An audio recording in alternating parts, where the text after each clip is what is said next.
ओम शांति। आज 28 मार्च 2025। आज बाबा कहते हैं, बच्चे तुम बहुत लकी हो। जैसे बाप बैठ करके बच्चों के साथ बात करते हैं, तो तुम बड़े लकी हो। क्यों बहुत लकी हो? तुमको सिर्फ बाबा को याद करना और कोई फिक्र नहीं है। मेरे को तो बहुत सारे फिक्र आते हैं, तो तुम बहुत लकी हो। अपने इस लक को हमको समा के रखना है। बाबा कहते हैं कि सपूत बच्चे बनो। सपूत बच्चे की क्या निशानियां हैं वो भी बाबा ने सुनाई है। बाबा कहते हैं एक होते हैं कपूत, एक होते हैं सपूत। कहा गया है पूत कपूत तो क्या धन संचय, पूत सपूत तो क्या धन संचय। अगर पूत कपूत है तो धन संचय करेंगे आप तो किस काम आएगा? उड़ा देगा। पूत अगर सपूत है तो भी धन संचय करने की जरूरत नहीं, क्योंकि वो तो है सपूत, धन कमाता रहेगा। बाबा की नजरों में सपूत कौन है? वो है आज की मुरली। 1 2 3 4 बाबा ने बातें बताई हैं। पहली बात, जो सपूत होंगे वो सर्विसेबल होंगे।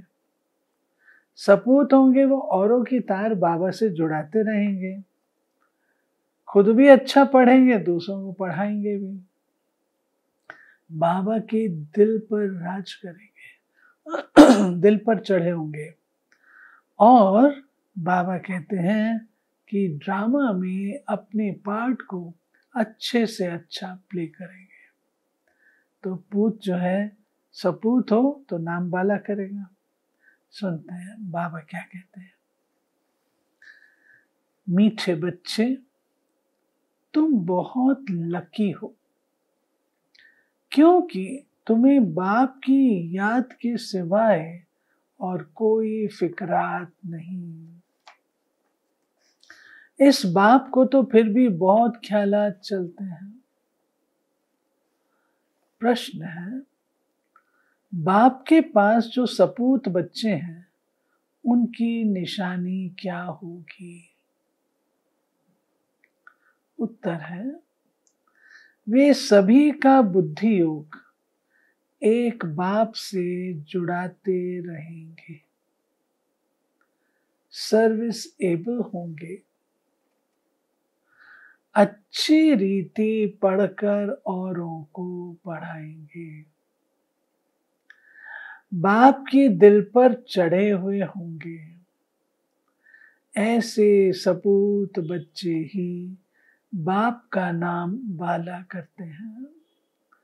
जो पूरा पढ़ते नहीं वो औरों को भी खराब करते हैं। ये भी ड्रामा में नून है। बाबा कहते हैं सपूत बच्चे बाबा के दिल पर चढ़े हुए, बाबा को उनकी याद आ रही है। गीत बजा है आज, ले लो धुआएं माँ बाप की, सर से उतरेगी गठरी पाप की। ओम शांति। हर एक घर में माँ बाप और 2-4 बच्चे होते हैं, फिर आशीर्वाद आदि मांगते हैं। वह तो हद की बात है, ये हद के लिए गाया हुआ है। बेहद का किसको भी पता नहीं है। अभी तुम बच्चे जानते हो हम बेहद के बाप के बच्चे और बच्चियां हैं। वो माता पिता होते हैं हद के। ले लो दुआएं हद के माता पिता की। ये है बेहद का माँ बाप। वो हद के माँ बाप भी बच्चों को संभालते हैं, फिर टीचर पढ़ाते हैं। अब तुम बच्चे जानते हो ये है बेहद के माँ बाप, बेहद का टीचर, बेहद का सतगुरु, सुप्रीम फादर, टीचर, सुप्रीम गुरु, सत्य बोलने वाला, सत्य सिखलाने वाला। बेहद का क्यों कहते बाबा को? क्योंकि बाबा शरीरों का नहीं है, शरीर हद है, आत्मा बेहद है, तो बाबा बेहद का है। दूसरा, बेहद अर्थात सर्व आत्माओं का, कोई उसकी सीमाएं नहीं है, मैं इसका हूं इसका नहीं। और तीसरा, असीम रूप से बच्चों की पालना करते हैं, पढ़ाते हैं, बेहद। हद का, हद की दुनिया वाले जाने, वो बेहद की दुनिया वाले हैं। तो बेहद की दुनिया के पिता हमें बेहद की तरफ ही ले चलते। बाबा कहते हैं, और बाबा तुम्हारा सत्य बोलने वाला है, सत्य सिखाने वाला है। बच्चों में नंबरवार तो होते हैं ना, लौकिक घर में 2-4 बच्चे होते हैं, उनकी कितनी संभाल करनी पड़ती है। यहाँ कितने ढेर बच्चे हैं, कितने सेंटर से बच्चों के समाचार आते हैं, ये बच्चा ऐसा है, ये शैतानी करता है, ये तंग करता है, ये विघन डालता है। हाँ, टीचर्स लिखती हैं ना बाबा को, बाबा ये जो भाई है, ये जो आत्मा है, ये बहुत ऐसी, बहुत तंग करती है, बहुत विघन डालती है, बहुत ऐसा करती है। तो बाबा कहते हैं, फुरना तो इस बाप को रहेगा ना, प्रजापिता तो ये है ना, कितने ढेर बच्चों का ख्याल रहता है। तब बाबा कहते हैं, तुम बच्चे अच्छी रीति बाप की याद में रह सकते हो। इनको तो हजारों फुरने हैं, एक फुरना तो है ही, हजारों फुरने दूसरे रहते हैं। बाबा को तो हजारों ख्यालात रहते हैं, कितने ढेर बच्चों को संभालना पड़ता है।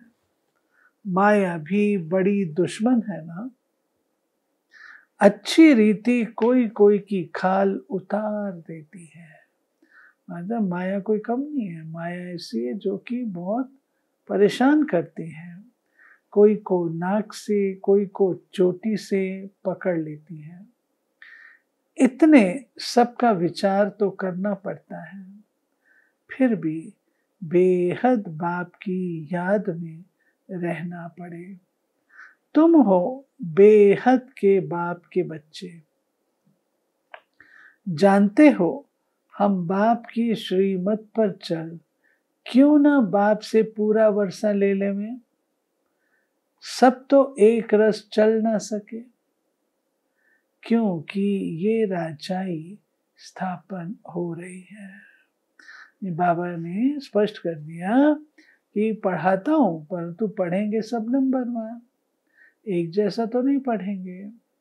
तो मैं क्या करता हूँ, सबको पढ़ाता हूँ, समझता हूँ, हर एक अपने अपनी उसके अनुसार ही पढ़ पाएंगे। राजा ही स्थापन हो रही ना, सभी राजा तो नहीं हो जाएंगे ना, तो उसमें तो सब चाहिए। यह है बहुत ऊंच पढ़ाई।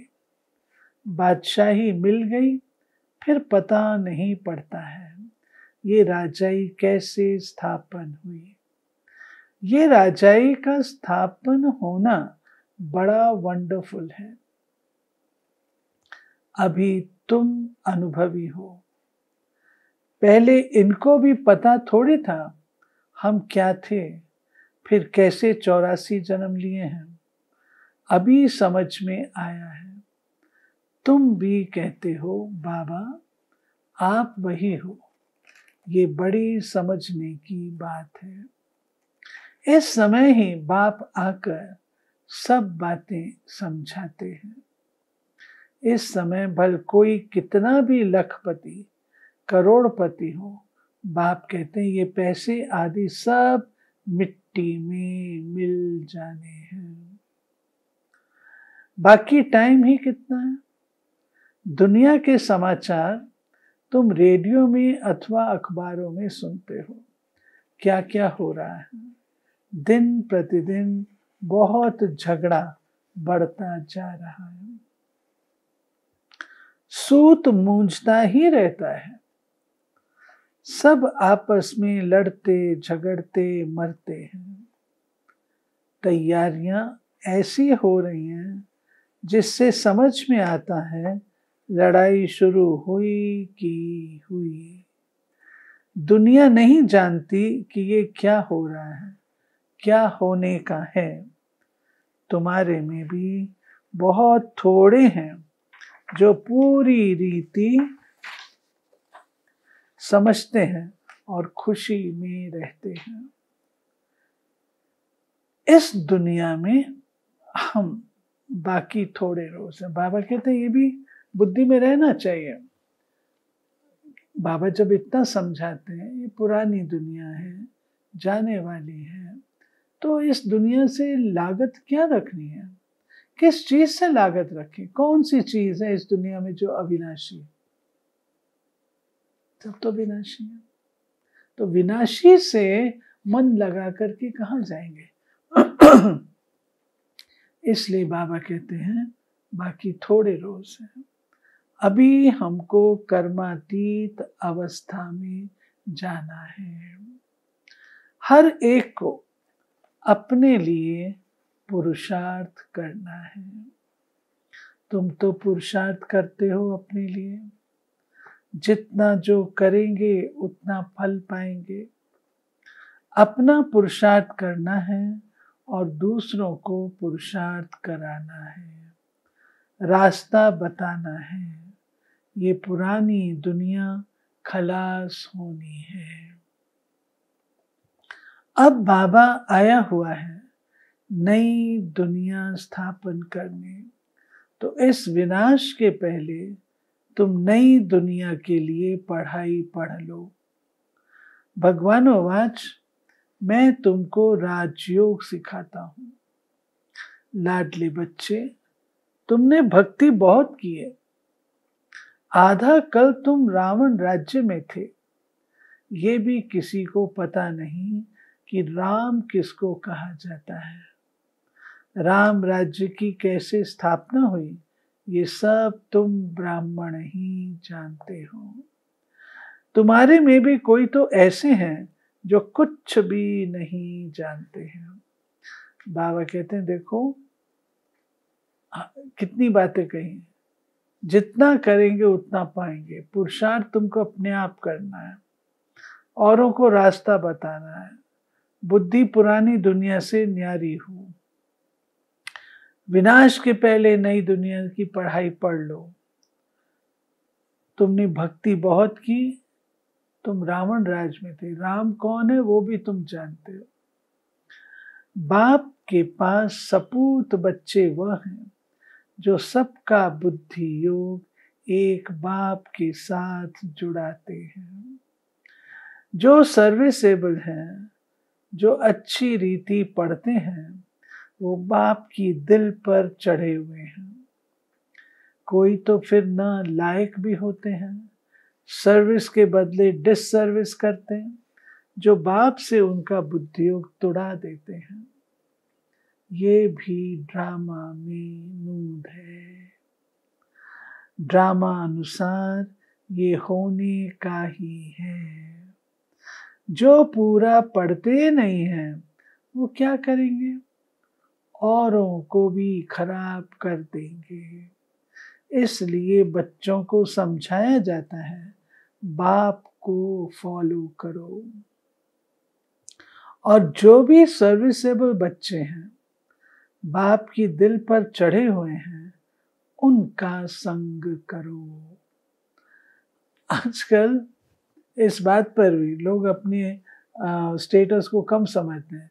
अरे कोई दूसरा लेक्चर कर रहा है, थोड़ा सुनो तो सही, वो भी क्या कहता है। नहीं, हम जो कर रहे हैं हम ठीक है। मियाँ मिट्ठू, बाबा कहते हैं अच्छे सर्व लोगों का ध्यान। हम लोगों का ज़माना और था, हम लोग बैठ के दादियों के लेक्चर सुनते थे, बड़े भाइयों के लेक्चर सुनते थे, वो कैसे समझाते हैं, क्या करते हैं। परंतु आजकल कहोगे हमने सुना हुआ है, हमने सुना हुआ है, मैंने किया हुआ है, मैं जानता हूँ, मैं जानती हूँ। बाबा कहते हैं उनका संग करना चाहिए। पूछ सकते हो किसका संग करें, बाबा झट बता देंगे इनका संग बड़ा अच्छा है। बहुत हैं जो संग ही ऐसा करते हैं जिनका रंग भी उल्टा चढ़ जाता है, गाया भी जाता है संग तारे कुसंग बोरे। कुसंग लगा तो एकदम खत्म कर देंगे। घर में भी दास दासियां चाहिए, प्रजा के भी नौकर चाकर सब चाहिए ना। ये सारी राजधानी स्थापन हो रही है, इसमें बड़ी विशाल बुद्धि चाहिए। इसलिए बेहद का बाप मिला है तो श्रीमत ले उस पर चलो, नहीं तो मुफ्त पद भ्रष्ट हो जाएंगे। ये पढ़ाई है, इसमें अभी फेल हुए तो जन्म जन्मांतर कल्प कल्पांतर फेल होते रहेंगे। अच्छी रीति पढ़ेंगे तो कल्प कल्पांतर अच्छी रीति पढ़ते रहेंगे। समझा जाता है ये पूरा पढ़ते नहीं हैं तो क्या पद मिलेगा। खुद भी समझते हैं हम सर्विस तो कुछ करते नहीं, हमसे तो होशियार बहुत हैं। होशियार को ही भाषण के लिए बुलाते हैं, तो जरूर जो होशियार हैं ऊंच पद भी वह पाएंगे। हम इतनी सर्विस नहीं करते हैं, ऊंच पद पा नहीं सकेंगे, सर्विस में मदार है।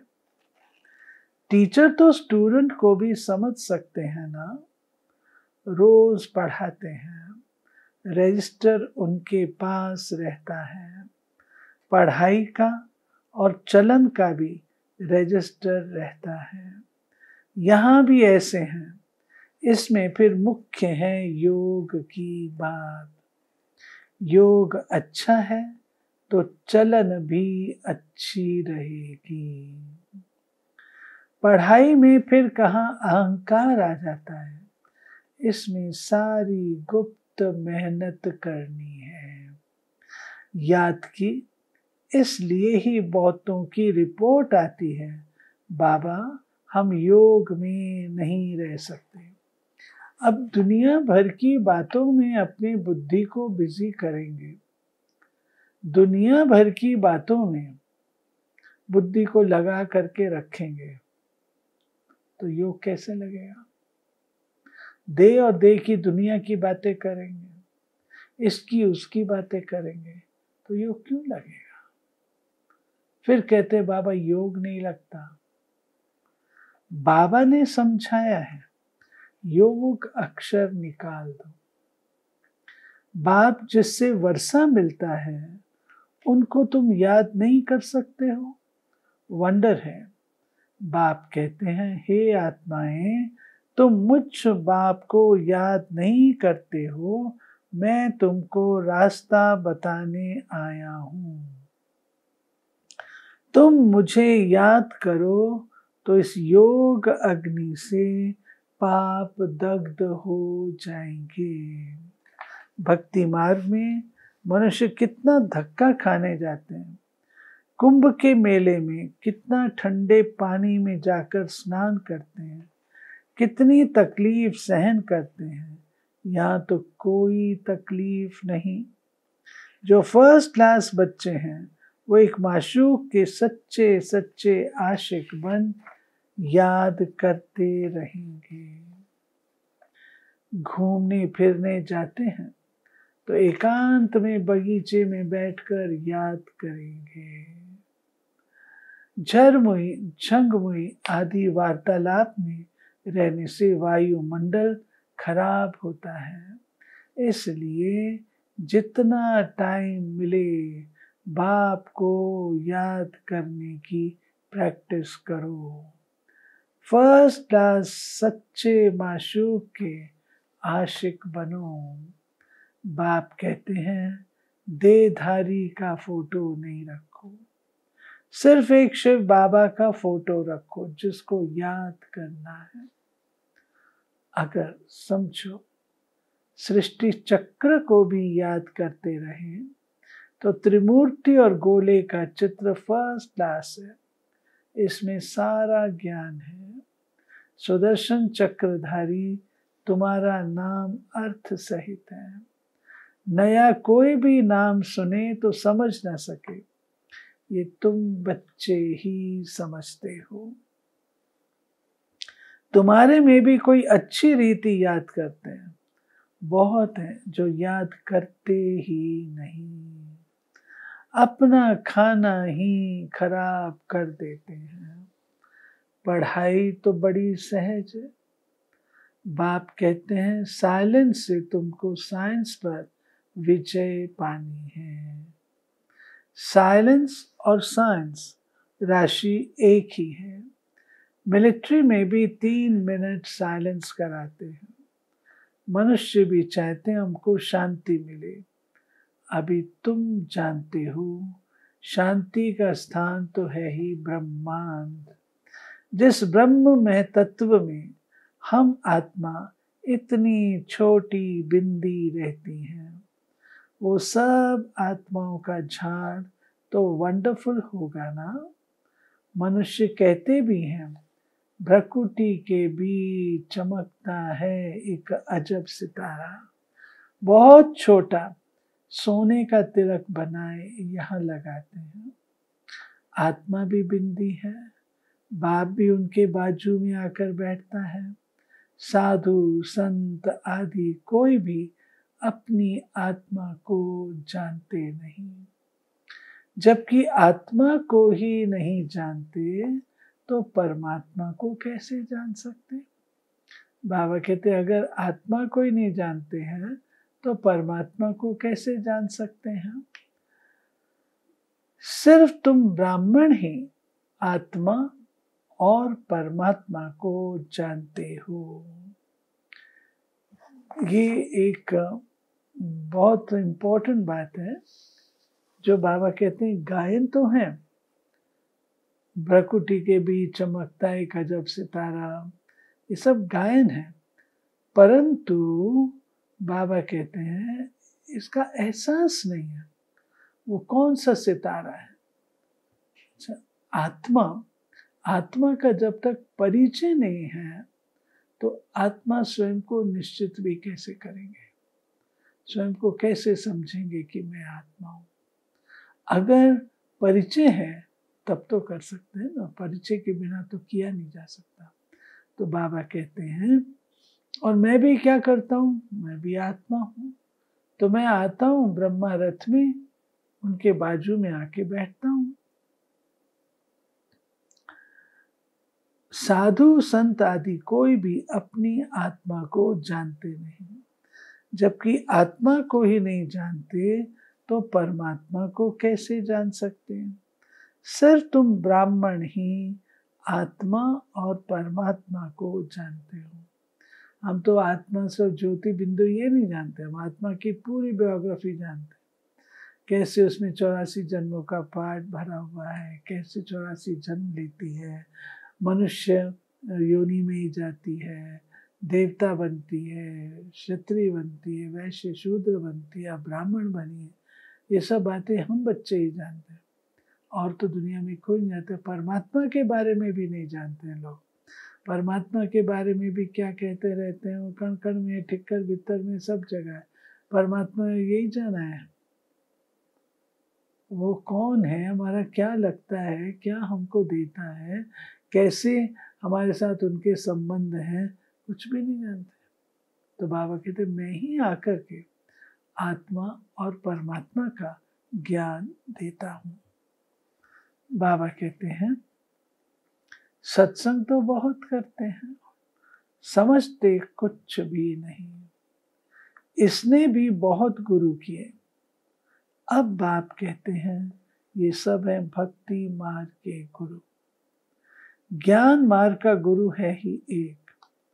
डबल सिरताज राजाओं के आगे सिंगल ताज वाले राजाएं माथा झुकाते हैं, नमन करते हैं, क्योंकि वह पवित्र हैं। उन पवित्र राजाओं के ही मंदिर बने हुए हैं।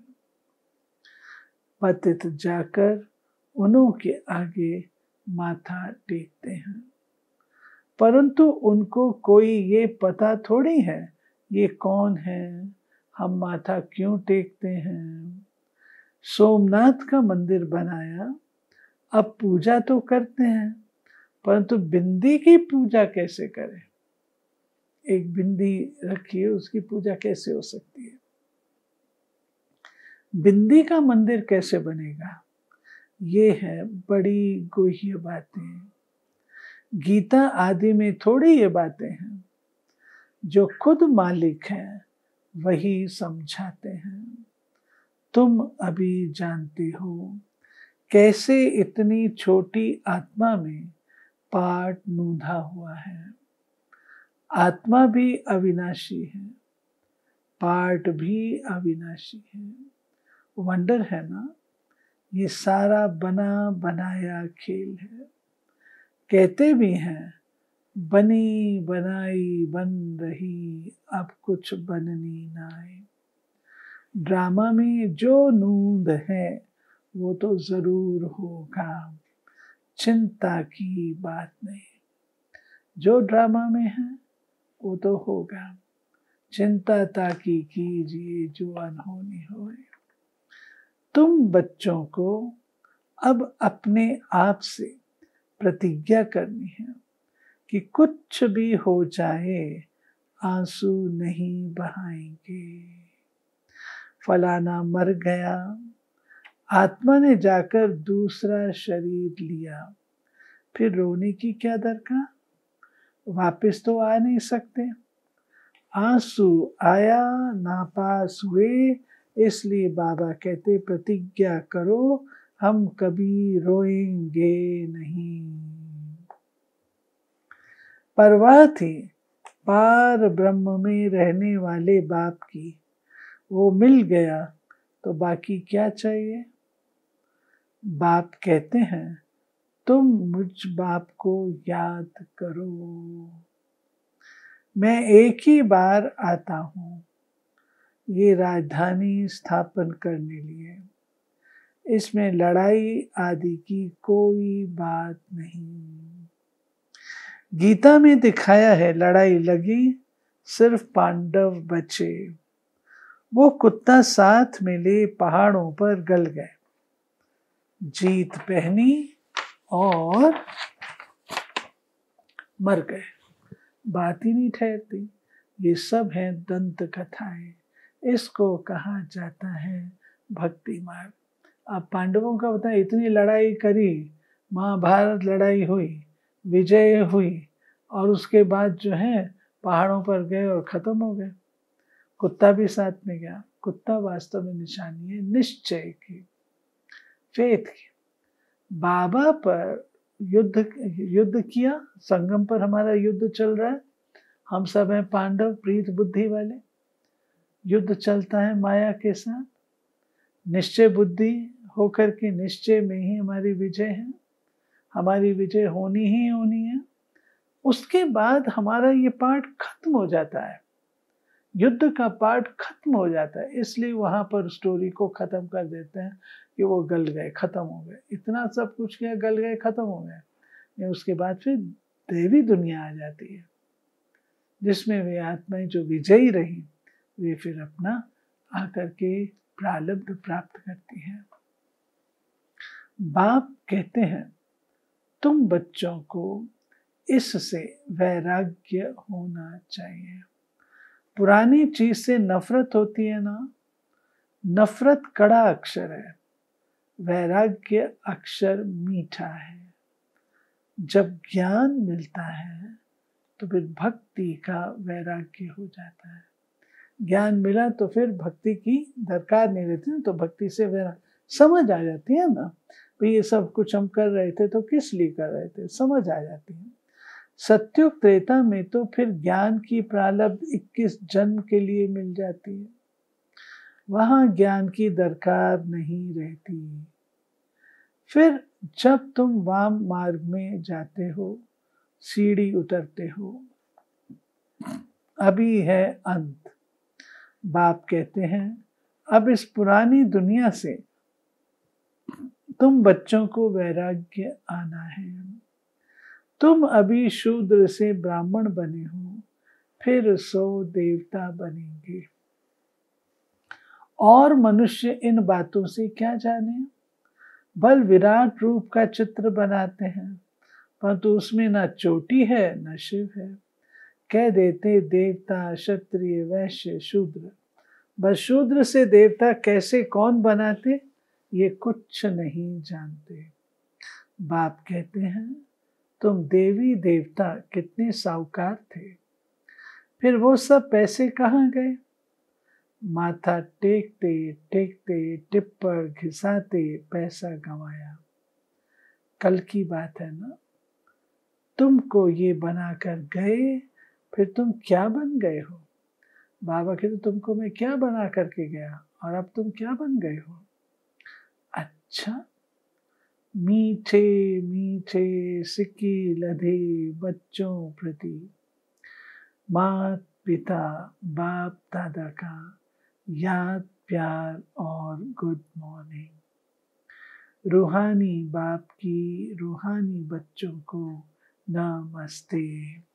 हम रूहानी बच्चों की रूहानी बाप को नमस्ते। धारणा के लिए झरमुई झंगमुई पर चिंतन के वार्तालाप से वातावरण खराब नहीं करना है। एकांत में बैठ सच्चे सच्चे आशिक बन अपने माशूक को याद करना है। दूसरा, अपने आप से प्रतिज्ञा करनी है, कभी भी रोएंगे नहीं, आंखों से आंसू नहीं बहाएंगे। जो सर्विसेबल बाप की दिल पर चढ़े हुए हैं, उनका ही संग करना है। अपना रजिस्टर बहुत अच्छा रखना है। वरदान, पावरफुल वृत्ति द्वारा मनसा सेवा करने वाले विश्व कल्याणकारी भाव। विश्व की तड़पती हुई आत्माओं को रास्ता बताने के लिए साक्षात बाप समान लाइट हाउस माइट हाउस बनो। लक्ष्य रखो हर आत्मा को कुछ न कुछ देना है, चाहे मुक्ति दो चाहे जीवन मुक्ति। सर्व के प्रति महादानी और वरदानी बनो। अभी अपने अपने स्थान की सेवा तो करते हो, लेकिन एक स्थान पर रहते मनसा शक्ति द्वारा वायुमंडल वाइब्रेशन द्वारा विश्व सेवा करो। ऐसी पावरफुल वृत्ति बनाओ जिससे वायुमंडल बने, तब कहेंगे विश्व कल्याणकारी आत्मा। स्लोगन, अशरीरीपन की एक्सरसाइज और व्यर्थ संकल्प रूपी भोजन की परहेज से स्वयं को तंदुरुस्त बनाओ। यानी व्यर्थ संकल्पों का भोजन नहीं करना है और बारंबार अशरीरीपन की एक्सरसाइज करनी है। शरीर में आए, शरीर से गए, शरीर में आए, शरीर से गए। अव्यक्त इशारे। अब अपने भाषणों की रूपरेखा नहीं करो। विश्व शांति के भाषण तो बहुत कर लिए, लेकिन आध्यात्मिक ज्ञान व शक्ति क्या है और इसका सोर्स कौन है, इस सत्यता को सभ्यता पूर्वक सिद्ध करो। सभी समझें ये भगवान का कार्य चल रहा है। माताएं बहुत अच्छा कार्य कर रही हैं।